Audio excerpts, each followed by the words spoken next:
Lesson 1. Family. Let's begin our study of collocations by learning some common expressions about the family. Your parents and siblings, brothers and sisters, are your immediate family, and your extended family includes all your relatives, uncles, cousins, great-aunts, etc. You can use a family tree to diagram the relationships among your family members. A person who is related to you by a long series of connections can be called a distant relative. If you're lucky, you have a loving family or a close-knit family. These expressions refer to a family that has good relationships, where everyone loves each other and helps each other. If you were raised in a loving family, then you probably had a carefree childhood. That means you had nothing to worry about when you were young. On the other hand, a family in which the relationships are bad or unhealthy can be called a dysfunctional family.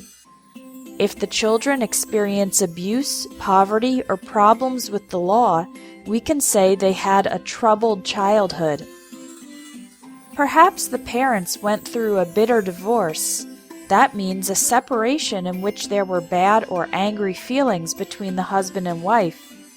It's also possible to have a messy divorce, with a prolonged legal battle involving lots of conflicts about the separation of the former couple's assets, money, and possessions. The decisions about the separation of assets are made in the divorce settlement.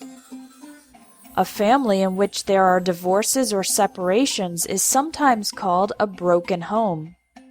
Sometimes the mother and father fight over custody of the children. That refers to who has the primary responsibility of caring for the kids. A judge can grant joint custody. That means the ex-husband and ex-wife share the responsibility, or sole custody to only one parent.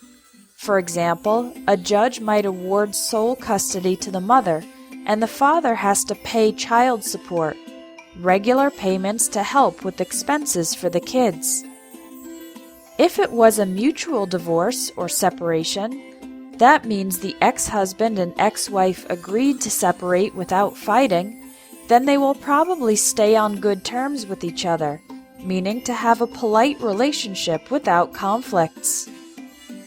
If a woman gets pregnant without being married or in a relationship, then she will become a single mother.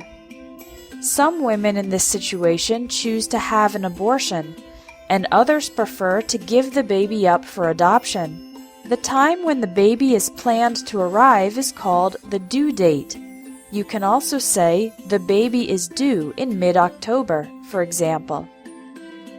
After the woman has the baby, or gives birth to the baby is given to the adoptive parents, who will raise the child or bring up the child as if it was their own. Sometimes when the adopted child is older, he or she tries to find their birth mother, biological mother.